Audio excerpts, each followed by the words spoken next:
Eccoci insieme cari telespettatori, ben ritornati con noi, con le nostre ospiti, spazio dello CGIL per affrontare diverse problematiche, diverse tematiche che sono sempre inerenti alle situazioni che viviamo nel quotidiano. L'occasione è importante sempre nuovamente quella del divario di genere in occasione della ricorrenza della giornata internazionale della donna dell'8 marzo, che però è bene portare avanti nel tempo perché ci sono tante questioni che emergono che lo CGIL affronta non solo a nome delle persone, delle pensionate, ma anche a nome di tutte le donne. Allora qui con noi in studio abbiamo il piacere di avere Margherita Grigolato, CGIL Veneto, Dipartimento Politiche Inclusive, grazie di essere qui con noi. Grazie a voi. Ben ritornata. Rosanna Bettella, della segreteria regionale CGIL del Veneto, responsabile del coordinamento donne, ben arrivata. Grazie. Allora, innanzitutto direi, dopo parleremo anche del divario di genere, cioè le differenze purtroppo che esistono sia nel mondo del lavoro e poi naturalmente diventano pensionistiche, causando grossissime problematiche per le donne. Però prima vorrei ricordare, quindi parte Rosanna Bettella, dopo con Margherita Grigolato, insomma vi interagite tra di voi, ricordando le tante iniziative che voi avete fatto, come sono state e soprattutto l'intento che c'era in occasione della giornata. Sì, rispetto alla giornata internazionale della donna, ormai da anni, tanti anni, insomma, organizziamo all'inizio solo per la giornata dell'8 marzo, adesso ormai durante tutto il mese di marzo e addirittura anche in aprile ci sono iniziative organizzate dai coordinamenti donne dello SPI, ma anche in collaborazione con le compagne e le donne della CGIL in tutti i territori, ma anche con altre associazioni. Proprio adesso è in corso, sta per finire l'iniziativa qua a Padova al Teatro Falcone Borsellino di Limena con importanti ospiti, donne insomma, che raccontano le loro esperienze, che parlano dei diritti delle donne che bisogna continuare a difendere ogni giorno, e ci saranno poi le conclusioni della segretaria nazionale Rossana Dettori della CGIL nazionale. Vediamo appunto anche le slide che così ricordano le varie manifestazioni che ci sono state. Noi come coordinamento donne abbiamo fatto un'iniziativa proprio nella giornata dell'8 marzo, l'abbiamo fatta in videoconferenza perché ancora non è possibile, insomma non ci sentiamo ancora del tutto sicure di fare tutto in presenza, anche se molte di queste iniziative ci stiamo aprendo, insomma, no? Timidamente si sta cominciando, però noi l'abbiamo fatta ancora in videoconferenza perché avevamo degli appuntamenti importanti con donne, secondo noi importanti, che solo per la qualifica che rivestono, che sono qualifiche appannaggio del mondo maschile, no? Volevamo da loro una testimonianza come si trovano ad essere ingegnere, ad essere magistrate, ad essere docenti universitarie, quindi come gestiscono i tempi. Ed è stato davvero molto interessante perché tutte ci hanno raccontato che è stato difficile, non è stato facile dentro un mondo di uomini, no? Qual è stata la difficoltà principalmente? Per esempio è stata significativa la testimonianza della dottoressa Antonella Magaraggia, che è una magistrata, ma che all'inizio della sua carriera l'ha cominciata come pretora. E naturalmente quando arrivavano le persone che avevano bisogno chiedevano del pretore, e pensando che lei fosse l'impiegata.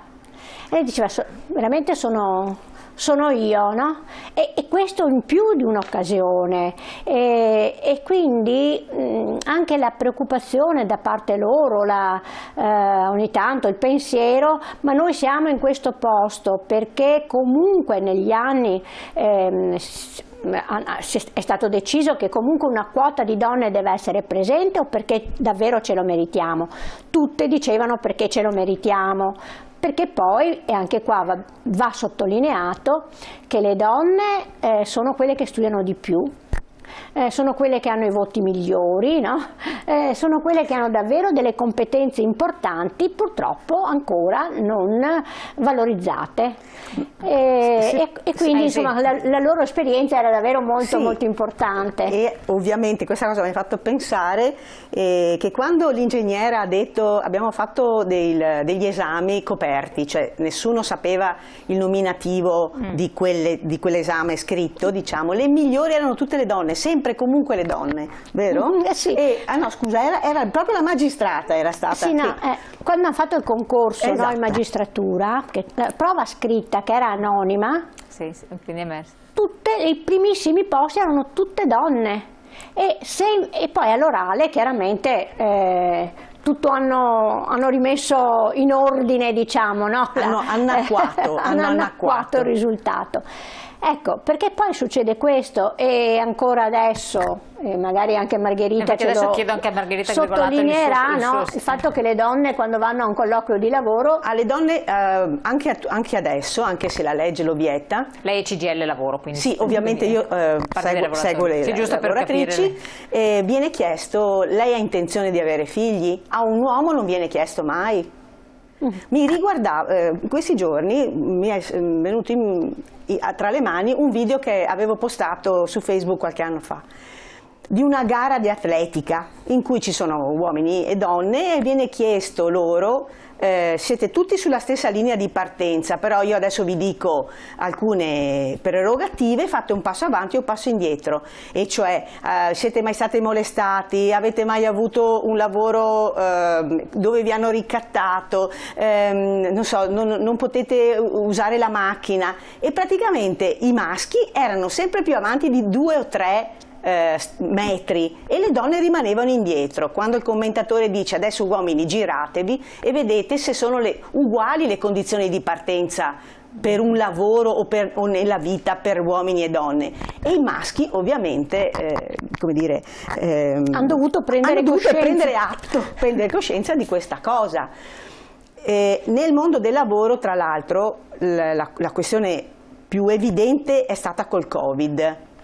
Quando in Veneto sono stati persi 40.000 posti di lavoro, se non ricordo male, il 96% sono state donne, vuoi per i tempi determinati, vuoi per i posti che ricoprivano quasi tutti nei comparti del turismo, piuttosto che delle pulizie, piuttosto che della ristorazione, ma sono loro che hanno perso la maggioranza dei posti di lavoro e che chiaramente hanno subito doppiamente il problema della pandemia, e magari donne che vivono da sole con figli a carico. Adesso mi viene in mente la ruota libera, mi è venuta in mente una cosa che volevo sottolineare a proposito di... voi sapete che è stato il governo per allargare un po' i diritti a tutte quante le famiglie, ha pensato all'assegno unico universale per i figli a carico. Prima, se una donna non lavorava, poteva essere messa a carico del compagno, del marito. In questo momento, se in quella famiglia, cioè con questa legge, se in questa famiglia tu hai un minore a carico, non ricevi più le detrazioni per la moglie a carico. Cioè la donna è sparita. Vuol dire che non può più mettersi a carico, non può neanche fare questo ragionamento. Ma non può avere neanche più soldi, non esiste, cioè, è come se non ci fosse. Certo. Eppure la donna concorre, chiaramente non con un lavoro esterno ma con un lavoro a casa al bene familiare. Però è una forma mentis a questo punto, perché sto parlando per le nuove generazioni, certo, ma per chi ha già una certa età, perché là sono meccanismi mai consolidati. Deve essere una discussione, secondo me, nell'ambito della coppia stessa, cioè io penso che entrambi, uno consenta a stare a casa, mentre in cui acconsenti, tu sai a cosa vai incontro, caspita, vai incontro a non avere la pensione, vai incontro che quei figli quando avranno 12 anni si gireranno dall'altra parte, sei consapevole, cioè da un lato ti fa anche, io vedo molte anche donne a cui fa piacere star dietro ai figli, assolutamente, piuttosto che stare al lavoro, far stare le 8 ore. Purché sia una scelta consapevole. Esatto, per cui e dopo il secondo, la scelta consapevole è che tu rinunci riesci ad avere un assegno, perché così è. Nell'ambito della famiglia bisogna concordare questo, non dire io automaticamente lo faccio, concordiamo, lo fai mezzo e mezzo, facciamo tutti e due, però ci deve essere una cosa molto più democratica ed evoluta, secondo me, da insegnare anche alle nuove generazioni. Chiedo un po' a lei, perché altrimenti restiamo sempre ancorati ai soliti mi ha lasciato far lavorare. Ma come mi ha lasciato lavorare? Ho scelto di lavorare, ho scelto di non ho scelto consapevolmente.